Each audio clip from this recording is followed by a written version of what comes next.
아빠가 들려주는 데이터 시각과 김지형입니다. 오늘은 제목이 최강추 플랫입니다. 최강추 플랫이라는 게 강추 플랫인데 가장 강력하게 추천하는 플랫이라는 뜻입니다. 왜냐하면 이거는 이제 논문에 쓰이거나 하는 그런 플랫은 아닌데 데이터를 좀 다루는 사람들은 항상 염두에 둬야 될 그런 내용이라서 그렇습니다. 뭐 이전에 만든 건데 제가 최근에 이제 업데이트를 했어요. 그래서 이제 그걸 좀 소개합니다. 주소는 이렇고요. 테이블 플랫 2인데 뭐 똑같은 내용입니다. 같이 보도록 하겠습니다. 어떤 내용이길래 이렇게 강력히 추천하느냐. 우선 이제 여러분이 이런 데이터를 갖고 있다 칩시다. 뭐 대부분 데이터는 이제 엑셀이나 뭐 다른 형태를 갖고 있을 것 같고, 잘 보시면 데이터가 이제 연속 변수 숫자로 된 것도 있고 문자로 된 것도 있고 뭐 그렇습니다. 그게 대부분이죠. 잘 보면 이제 문자로 된 것 중에 이제 빠진 칸이 있습니다. 미싱이죠. 미싱이 있는 자료가 있고 숫자도 빠진 자료가 있습니다. 이건 임시로 만든 자료예요. 그러니까 약간 에러를 만들기 위해서. 그리고 저기 어디 가다 보면 아이디얼이라는 이것이 소문자 아이디얼이 있습니다. 그것도 들어있어요. 뭐 이런 식으로 이제 편집이 되어 있는 그런 자료입니다. 그럼 이것이 어떻게 보일지를 한번 볼까요? 한번 열어보겠습니다. 그래서 이제 주소를 가서 데이터를 한번 열어보겠습니다. 이게 두 개의 파일이 있는데 일단 첫 번째 것만 하겠습니다. 두 번째 파일과 같이 하는 건 더 좀 복잡한 내용이라서 뭐 첫 번째 것만 해도 상관없습니다. 이렇게 이제 파일을 업로드 시켜주시고 데이터는 항상 CSV 파일로 저장합니다. 그래서 올려줍니다. 그러면 보이겠죠? 이렇게 비어있는 칸이 있습니다. 문자인데 비어있는 칸이 있고요. 여기는 숫자인데 비어있는 칸이 있으면 이건 NA로 알아서 채워집니다. 숫자가. 그리고 이건 빼고 서머리를 보겠습니다. 우선 컷을 한번 잘 보세요. 컷을 보시면 컷에 보면 비어있는 칸은 비어있다고 이제 표시가 됩니다. 비어있다고 표시가 됩니다. 그래서 그 2076개가 그 블랭크인 거죠. 즉 이제 미싱 자료입니다. 그것들이 이제 보여집니다. 보통 이제 아래에 있는 서머리 명령어를 쓰시는데 그러면 뭐 최대값, 최소값 그리고 뭐 이런 것들이 보이지 않습니까? 근데 이제 그것도 좋은데 그것도 더 중요한 거는 이런 겁니다. 잘못된 데이터를 찾아내는 겁니다. 클린하는 거죠. 빠진 자료가 2000개나 있구나. 이걸 알 수가 있고요. 잘 보시면 아이디얼이라는 게 소문자로 된 것이 3개가 있습니다. 요런 거를 잘 찾아내야 됩니다. 그래서 이제 자료가 잘못된 자료를 걸러내는 작업이 제일 중요하거든요. 이게 잘못돼 버리면 다른 게 다 꽝이고 처음부터 이거 세워야 됩니다. 그리고 이제 뭐 저 같은 경우도 이제 다른 연구를 하다 보면 다른 연구자가 준 자료가 있는데 항상 제일 처음에 이 잘못된 데이터를 찾아내는 걸 제일 먼저 합니다. 그거가 안 되면 완전히 새로 해야 돼요. 전부 다 처음부터 새로 해야 되기 때문에 이게 제일 중요하고 문제가 됩니다. 그렇기 때문에 제가 이거를 최강추라고 하는 겁니다. 이 작업은 모든 데이터를 시작할 때 해야 되기 때문에 선제적으로. 그 다음에 이제 이 같은 경우는 아까 뭐였지? 프라이스 같은 경우는 NA로 되어 있죠. NA로 이제 이렇게 비어있는 칸이. 그래서 서머리를 보면 프라이스에서 NA로 되어 있는 것은 NAS로 되어 있습니다. 그래서 이게 이제 비어있는 칸이 3000개라는 거죠. 뭐 사실 일부러 이렇게 만지는 않는데 일부러 만들어서 그렇습니다. 이런 것들 보시고, 그래서 어떤 것이 비어있느냐 보면 여기도 depth에도 이제 NA가 3개 있네요. 이런 것들 알 수 있습니다. 그 다음에 또 한번 실험해 볼게요. 이 자료에다가 실제 어떤 사람이 이렇게 쓰는 사람이 있어요. 미싱된 자료를 NA로 쓰는 사람이 있습니다. 당연히 뭐 이것도 분석이 되겠죠. 그 CSV 파일을 저장한 다음에 한번 불러보겠습니다. 그래서 201입니다. 그래서 마이 데이터를 보면 업로드 되면 NA라 뜹니다.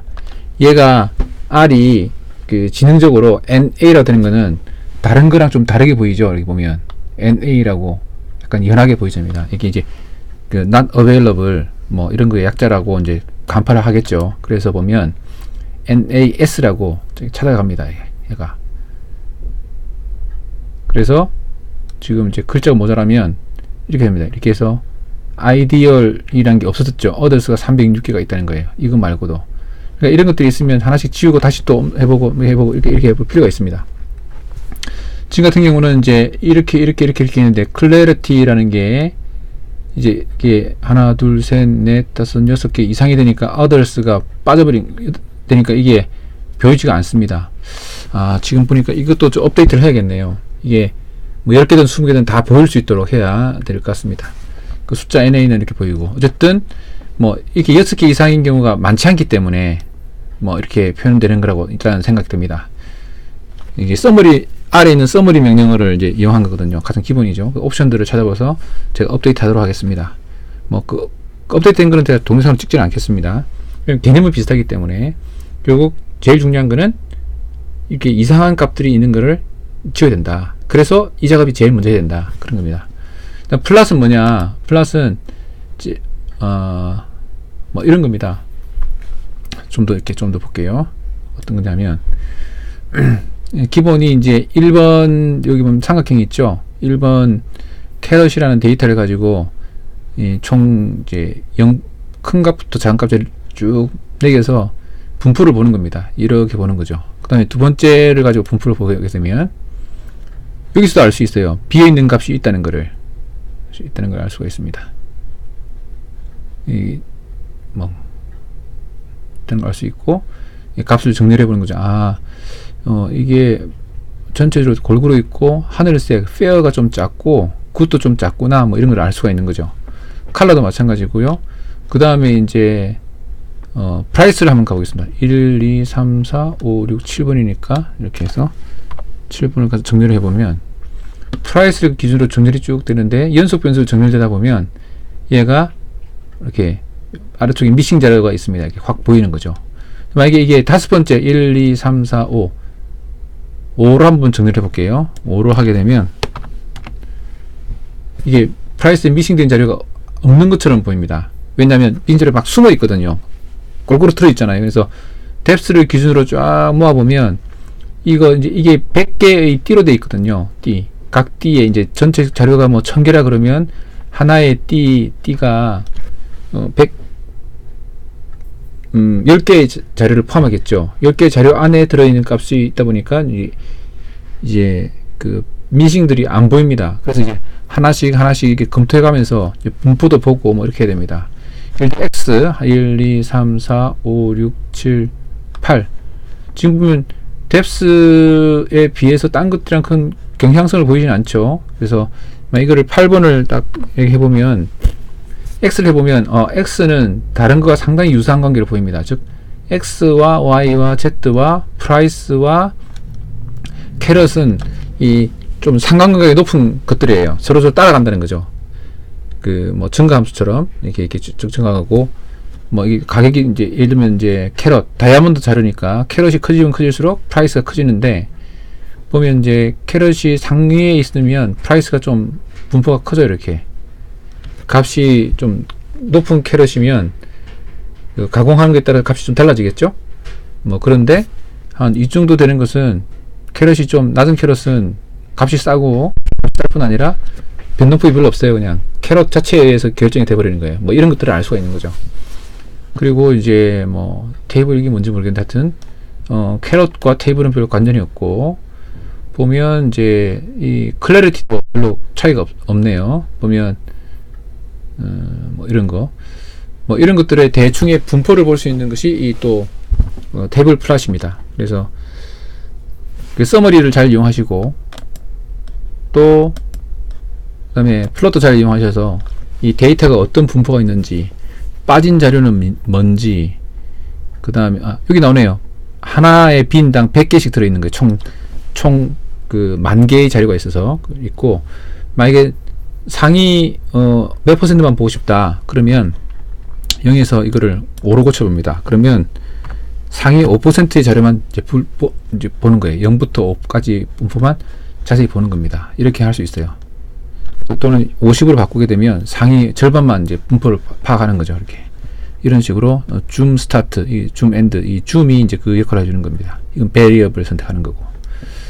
그래서 이제 기본적으로 이제 자료를 이제 미리 탐색적으로 잘 해야 됩니다. 그러면 이제 이게 탐색적 자료를 이거 말고 할 수 있는 것도 있죠. 엑셀을 보면 탐색적 자료를 잘 합니다. 저도 엑셀을 많이 이용하고, 특히 엑셀 피벗 테이블과 피벗 차트는 아주 강력해요. 근데 이제 걔들이 조금 한계가 대문자 소문자를 구분 잘 못해 주든가 뭐 그래요. 그래서 완벽하지가 않아요. 이것도 마찬가지로 완벽하지 않습니다. 그래서 여러 도구를 잘 섞어가면서 또 믹싱된 점은 잘 찾아주죠. 피벗 테이블 같은 이런 것들이. 그래서 이제 뭐 저는 엑셀 피벗 테이블도 많이 쓰고 엑셀의 솔팅이나 이제 검색 기능도 좀 쓰고 그 다음에 필터 기능도 쓰고 그 다음에 요 지금 소개드린 요것도 써서 어쨌든 자료가 처음에 깨끗하고 깔끔한 자료가 되도록 노력합니다. 그래야 그 다음부터 딴 걸 할 수가 있어요. 그래서 여러분들도 자료를 얻게 되면 항상 자료를 먼저 검토해서 이상한 값이 없는지 이제 항상 파악해서 이렇게 분석을 하시기를 먼저 권해드립니다. 이것저것 해보시기 전에는 항상 데이터를 깨끗하게 해야 된다. 이상이었습니다.